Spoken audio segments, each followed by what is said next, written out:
Dünyayla barışsa emin olun ülkesinde barışı kurmaz. Hesabına geliyor çünkü. Ne diyor? Vatan diyor ancak şehit kanıyla sulanırsa vatan olur. Yoksa tarladır diyor.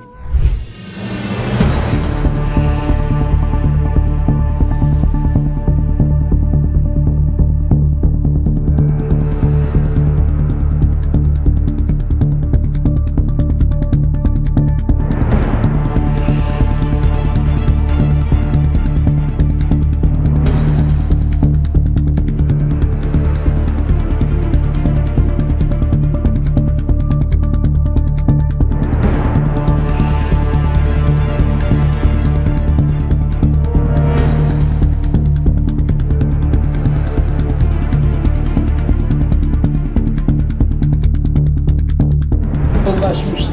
Rahmeti Türkiye için hayırlara vesile olacak.